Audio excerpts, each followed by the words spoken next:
largest number of tests done. And again, I congratulate the Department of Health for running the largest stream of tests. And then we'll have, of course, UAMS that will be coming online as well. So the testing will continue to increase, and I expect the positive cases to continue to increase as well.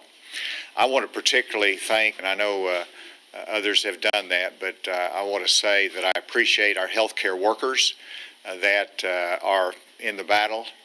They are working, administering to patients. I'm very grateful for them, and that includes the nurses and staff at the long-term care facilities, particularly those at Briarwood, that because they had 6 of their staff that tested positive, that shortened their staff, and now they're having to work double, resource limited, under really challenging circumstances. So I applaud them for putting the care of their residents at such a high value and the sacrifice that they're making.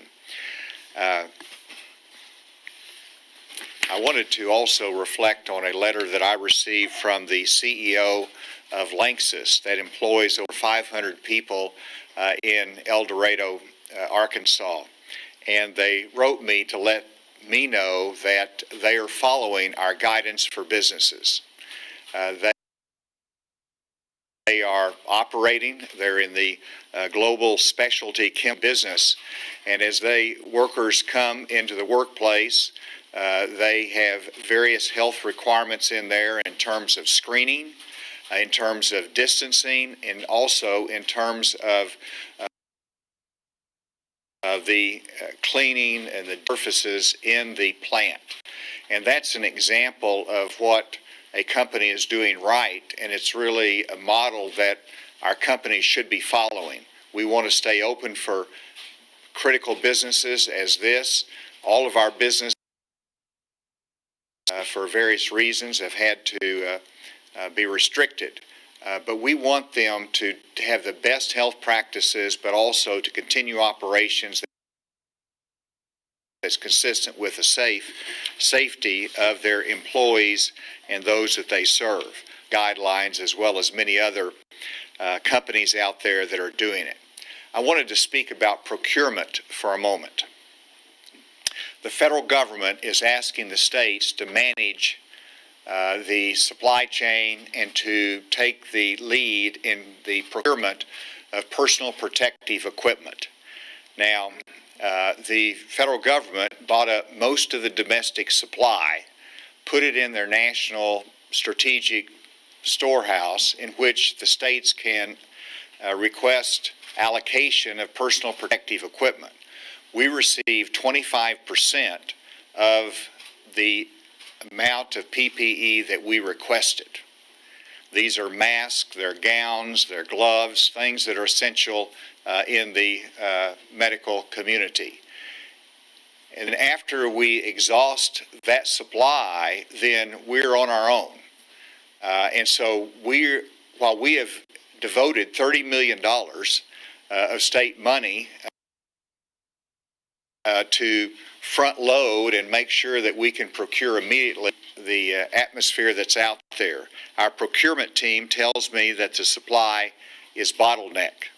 The supply is just not sufficient domestically, and we are looking internationally. We're looking at manufacturing our own to the extent we have that capacity, and we're working with FEMA to release more of the strategic national stockpile to Arkansas. But as we are procuring, trying to define sources in which we can spend the $30 million that we've put up front, we're competing with New York, we're competing with California, we're competing with all the 50 states, we're competing with England, we're competing with Germany, and every country because it's a global pandemic. And so while we are working very hard every day on this procurement, I want everybody to understand the challenge that we face. And everybody has called in, many people have called in and said, well, we have 50 or we've got 200. And this is appreciated. Director A.J. Gary is here, who's helping to manage this flow. But we are trying to buy in, a million quantity. We're trying to buy in large bulk quantities, and that takes overseas action and manufacturing, in which we're competing with the global demand for personal protective equipment. I'm impressed with how much our procurement team is working. They're working on it around the clock, and I'm confident we can solve this problem, but I wanted everyone in Arkansas to understand the challenge that we face in this global marketplace. I did also want to address the great need that we have of those that have become unemployed, that have been laid off. We have, it's estimated, my best estimate is somewhere between 8,000 to 10,000 that have sought and filed unemployment claims in recent days. And of course, if our systems were working as they should, those claims would very well be more. As we look at those claims, they are something that we have never seen before in really my lifetime, in which we've had this kind of global economic downturn to the extent that we have. And so our system wasn't designed for this. We're trying to upgrade our systems. I'll be asking the Arkansas General Assembly through their Legislative Council to approve $1.1 million in my rainy day fund for IT upgrades for our unemployment system, so that we can properly handle all of those that are seeking assistance. And with that, I want to recognize Dr. Smith to make some comments, followed by Dr. Patterson, and then Secretary Preston is going to come up and elaborate a little bit more on what we have to assist those that are seeking unemployment. Thank you, Governor. Thank you for your response, not just on the healthcare side. I want to give some updates on the numbers. As the Governor has mentioned, we're up to 165 cases. Of those, we have 10 children, 62 and 93 adults aged 19 to 64. Our gender breakdown, we have slightly more women than men, 61% female and 39% male. In terms of race breakdown, we have 18% African American, 70% white, and the balance are other. We've had 19 patients hospitalized at one point or the other. 12 have been in the ICU, and 6 have been on a ventilator at one point or another. I want to give an update on the nursing home situation. We have had a total of 44 nursing home workers and residents test positive in the 3 nursing homes that we're investigating at this point. The most number of cases are coming from the Briarwood Nursing Home here in Little Rock, where we've had 35 residents test positive so far, and 6 staff. We are in the process of testing all the residents and all the staff at all 3 of these nursing home facilities. But we don't have all those results yet. Really, the reason that we've been able to respond is due to the tremendous increase in our lab capacity that the Governor mentioned. And I just want to give a really strong call out to our public health laboratory personnel. They started doing this testing less than 2 weeks ago, and our capacity at that point was only about 5 to 10 per day. And yesterday they did 139 tests. So they have been working around the clock very hard, and we'll continue to build our capacity there. Another group that I want to mention and that are very worthy of praise is the nursing home staff throughout our state. They are really on the front lines as much as doctors and nurses in the hospitals. And they are working very hard. Some of them are having to pull 12-hour shifts because they're short-staffed, especially with staff who are out because of positive tests for COVID-19. Some of them are even staying in the facilities to care for those residents, and there are some real heroes there.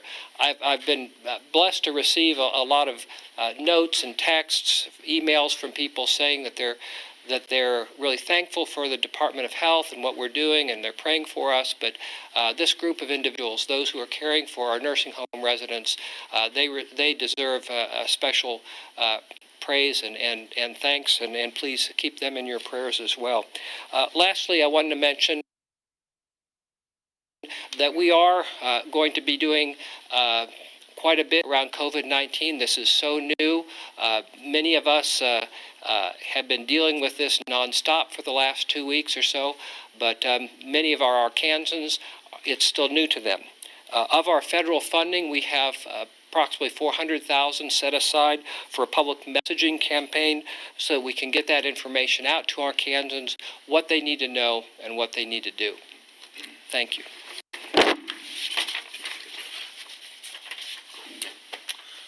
So I want to thank Dr. Bledsoe and Dr. Smith for their partnership and Hutchinson for his leadership. As we promised, UAMS will start doing COVID-19 testing starting tomorrow, and we will be prioritizing inpatients who need testing and also health care workers who are suspected of being COVID-19 positive. We'll be providing information on our website about sample submission and working with the Department of Health to prioritize which samples to process first. I'd like everybody to keep in mind that as we increase testing capacity within the state, that's also going to mean that the number of positive assays will increase. So we'll expect to see continued increases in the number of COVID-19 individuals who are positive in the state as our testing capacity increases. We are also getting individuals in our communities are being approached with offers of rogue tests, medications, and supplies. And unfortunately, in difficult situations, some people try to take advantage of the circumstances that we are in. So I would remind everybody in the community to be mindful that there is one true source of information, and that's what we are trying to provide here. But if somebody provides you with an offer for something that doesn't make sense or seems too good to be true, or is preying on your fears and concerns, please be wary about that. The horizon is where it has always been, and we have a wave that is coming towards us. We don't know how high this wave will crest, how long it will take to pass, but we are preparing for that wave, and as it comes, we need to be mindful that there are many among us who are disadvantaged in responding to this. And I would encourage everybody to think about those in your communities who are less well off, those who may not speak English as their primary language, those who may have mental illness, and let's do everything that we can to wrap our arms around those individuals and make sure they stay safe as we confront the COVID-19 pandemic.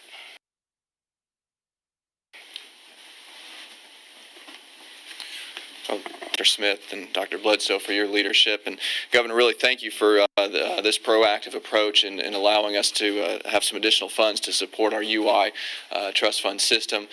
We need it. As the Governor mentioned, we were hit with more than we've seen in a long time. We anticipate that number will continue to grow up, and for the foreseeable future, we'll have a maintenance period. So making sure that people have access to our site is going to be very important. This will allow us to have 24/7 access to the website. Those of you who are watching and had the unfortunate chance to go online this week, you saw that the site goes down over the weekend. This is going to allow us to go 24/7. We feel very confident that we found some workarounds in terms of linking to the federal system. That's where the bottleneck has been the last few days. That's going to help alleviate those pressures, and we're going to be able to see that process go a lot smoother. We'll also go live with our hotline tomorrow. So those who are looking to file unemployment benefits, 844-908-2178 will be the statewide hotline, and they will have people around the clock answering those phone calls as well. Would remind from going directly to our workforce centers around the state. While they remain open, those folks are working on processing claims. They don't need to be out interfacing with the public. We want to avoid the large crowds. please, again, call the number, call the hotline, go online. We're going to get this processed with the additional procurement that the governor's offering. We're going to have the IT resources that we need to support this for the next couple of weeks and hopefully long-term going into the future, depending on how this will last. So thank you for Governor for that. Additionally, to those businesses out there who are seeking relief, we have our website set up at Arkansas/COVID-19. That's a resource page for all businesses who are looking for questions. That'll link you to the SBA site for those small businesses who are seeking loans up to $2 million. And thanks to the governor for putting in his $4 million, the Attorney General for the $3 million that she put in. We now have a loan and a loan guarantee program through our Quick Action Fund. We have that stood up and ready to go. Please call and inquire.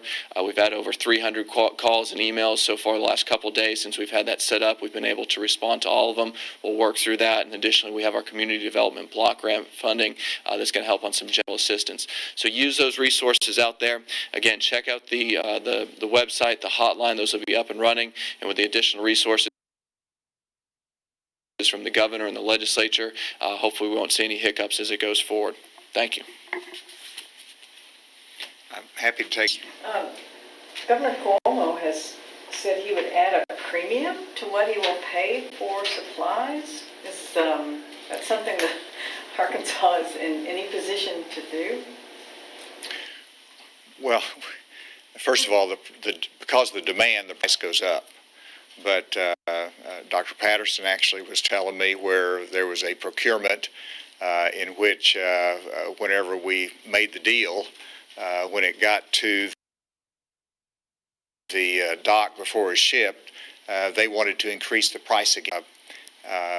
This is exactly what the problem is. When you have the states competing against each other for the procurement of these and looking at their own resources, it's a very competitive world out there. So, you pay a premium, and buyers, and they have to book time, and they don't have the goods in the warehouse to ship. They have to get on their production schedule for our state to produce these items.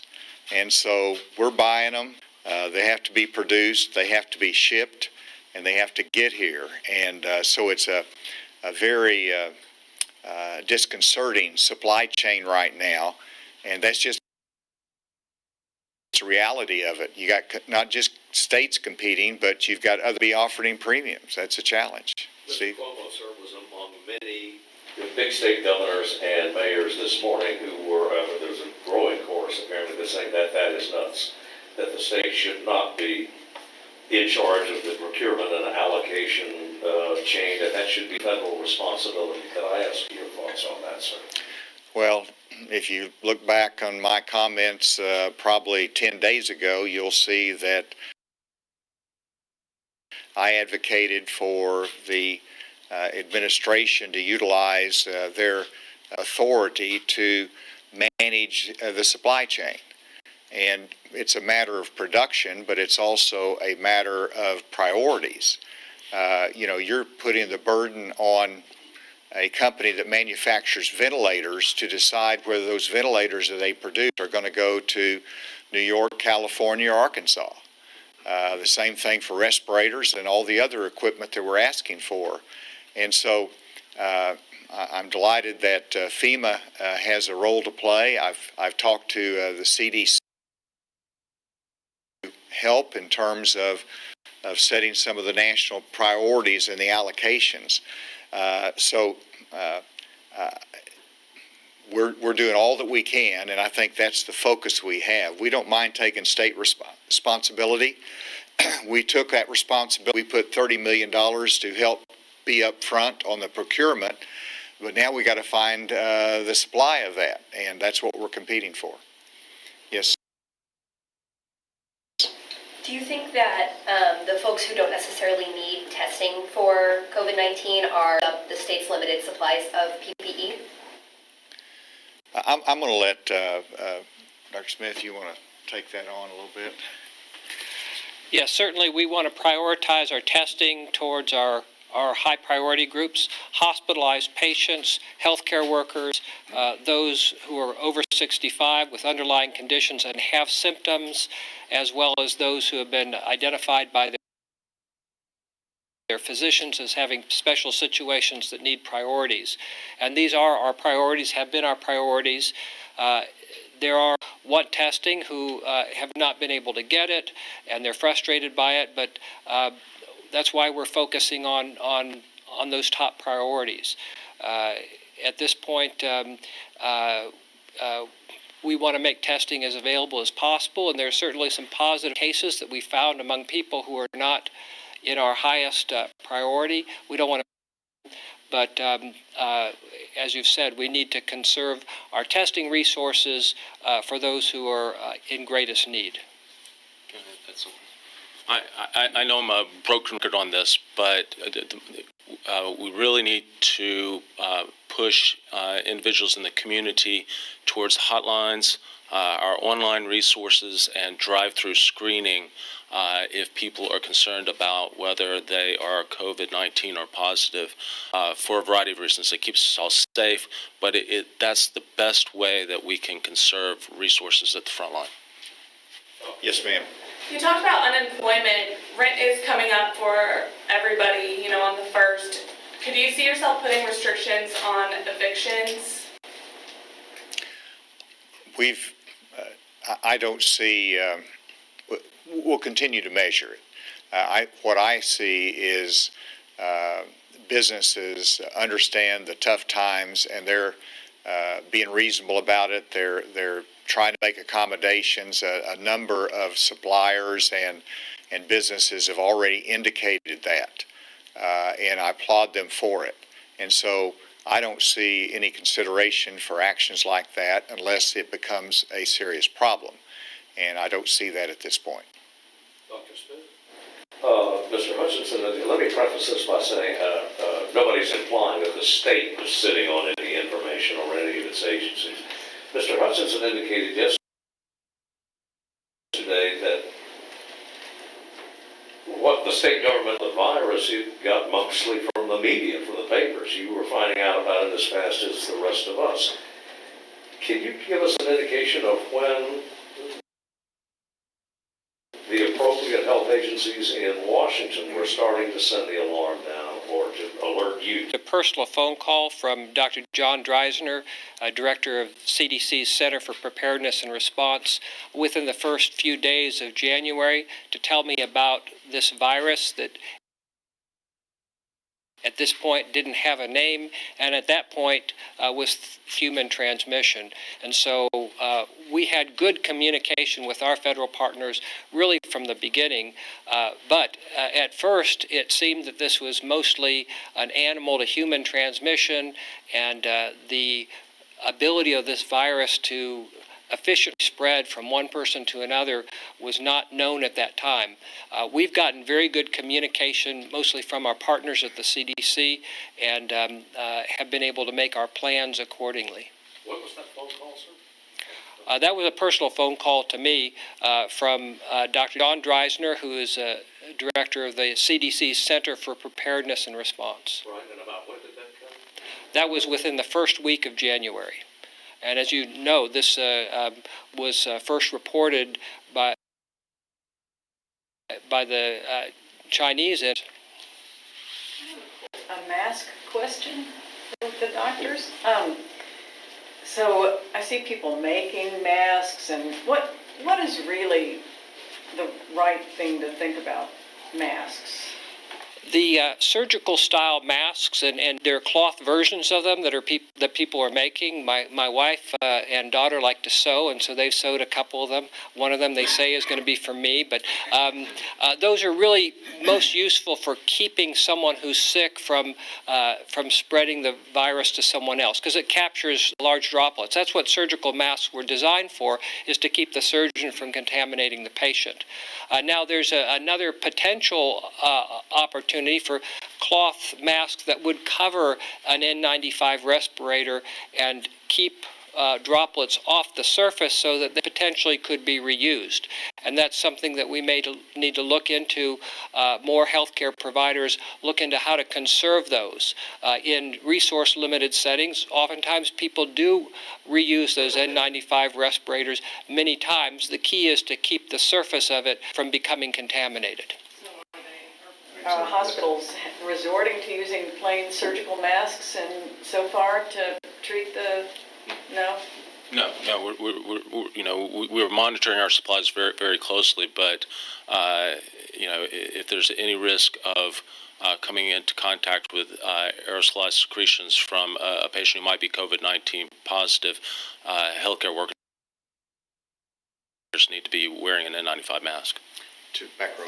Yep, Governor Hutchinson, I know you mentioned that there is the federal mindset of their current supplies. It's kind of every state for themselves, but do you think that the federal government should be coordinating the procurement of PPE? Well, this is not the time to, say they should be doing this or they shouldn't be doing this. I'm just giving the state perspective, and it's very clear to me that the federal government has said we don't want to invoke the National Defense Procurement Act, and therefore, as long as they don't invoke that, then we're up to our own devices. They do have the National Strategic Supply that we made a request of, and we got 25% of what we requested. That will soon be used up. And so now, what do? Either they have to send us more, and of course, they're having to look at the needs of all the states, and we haven't been promised that it's coming. And so we're looking at purchasing on the market, and we can't expect the small hospitals around Arkansas to be able to compete in the statewide procurement effort with $30 million invested up front. And so now we got to find the supply, and that's where you can see the challenge that exists. And so I'm having to deal with the real world and the circumstances that we find ourselves in, and that's what we're working to solve, and I'm confident we will solve it. And so I don't know everything the White House knows, but I know what we've got to do, and we're pursuing that. Yes, ma'am. You said you don't want to do a statewide shelter in place unless it gets with high numbers. Well, I think you have Pulaski County, and that we have high numbers here. Relatively speaking, in reference to the state, and they took aggressive action here in terms of our restaurants, in terms of our bars, the social distancing. I look at what's happening, and people, by and large, are following that guidance. I think we can do better, we can do more, but I'm pretty impressed with how the public is responding to it. So no, I don't want to go any further than where we are right now. I want people to follow the guidance that we've given, and if we follow that guidance, we'll get out of here quicker, and we won't have to take that additional step. I think that's very important for Arkansas, that we don't have to do a lockdown, a shutdown of all commerce. That's not what we're about. I don't think it is. If we do our civic responsibility on this, then we won't have to take that step. So and yesterday we outlined what we expect the trend line to be. We've set that out there as a target. Let's beat it, and we can do it together. Are there any manufacturers in Arkansas who can help? Anyone who manufactures gowns or anything? And if, AJ, you want to answer that, you can. I'll start by saying that there are manufacturers in Arkansas that could convert. And some are more ready to convert than others. And here again is a little bit of a challenge. If you're asking a manufacturer to convert from their current product line to a new product line, then all of a sudden, the national supplies change. It's hard to know whether that is worth the investment in the right direction. And so those are big steps for manufacturers to do. We're looking at that option, but there's very, very limited supply in Arkansas in terms of that capacity. AJ, do you have anything more on that? Just real quick, the other point is to manufacture it here, we still have to get the supplies, and most of that is coming from overseas. So from the same places where they're manufacturing the mask, that's where they manufacture the supplies for us to finish that manufacturing piece. So those are all things that we're looking at and we're working through. Yes. On the nursing homes in Centerton and Little Rock, have you found anything out about how the virus got into the nursing homes, particularly in Briarwood, where there's a patient or resident who had gone to the hospital and then came back to the nursing home? We really don't have good information on the source of the virus for any of these three. In all three cases, it was detected by a resident who tested positive, and in at least two of the three cases, the test hadn't been in the hospital long enough to have acquired that from the hospital. So it was recognized because testing was done in the hospital, but that wasn't the source. So if the testing was done in the hospital, was it appropriate to send the resident back to the nursing home before they got the test result? I think what we do now, and what we have recommended all along, is that if you suspect someone enough to test them, then you need to treat them as if they were potentially infected. Now, that's not always been followed, and that's not just with regard to nursing homes and hospitals. There are people who have gone for an outpatient COVID-19 test and then carried on their business as if there was nothing different. Well, that's not appropriate. If we think someone's at risk enough to test them, then they need to self-quarantine until those results come back. One final question. I've got two of them. We've heard a lot about nursing homes and individuals, but what about in-home patient care and travel nurses?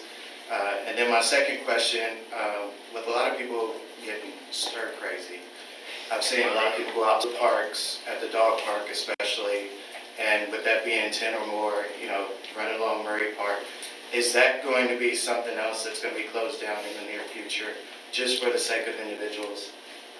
Let me answer the last part of the question. I've encouraged people to get out and enjoy the spring and to go hiking, to go fishing.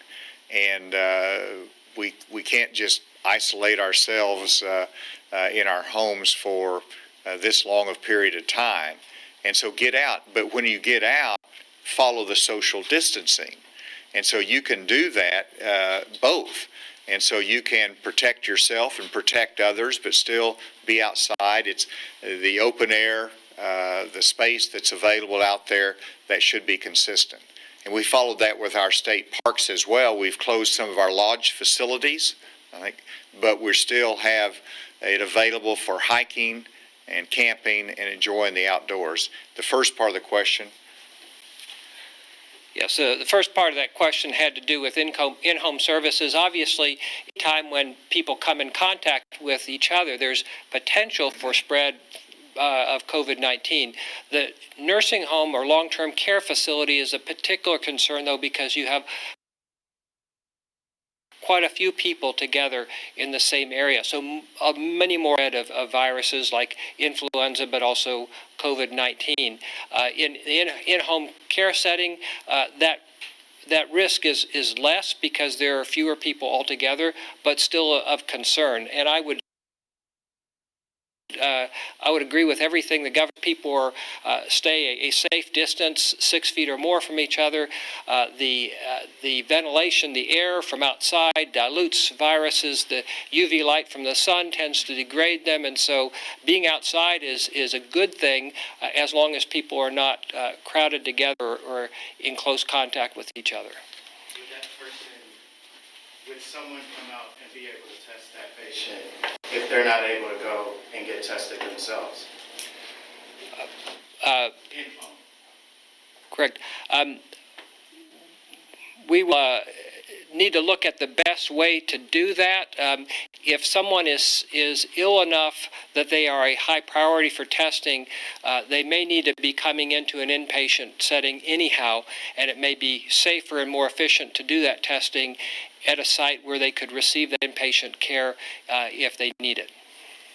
Can I just add that we do hundreds and hundreds of online and telephonic screenings to determine whether people need to be tested, and we make arrangements to make sure that those patients get tested, whether they have the ability to leave their home or not. So thank you for your attention today. Let me end by saying it is my grandson's 3rd birthday, Pablo. So if you're listening, happy birthday, Pablo.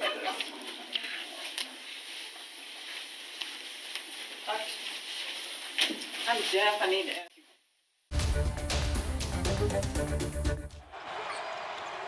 Stay at home. Pass to Jerome with 2. 1 to shoot. Fade away. That's a big one. He likes those short.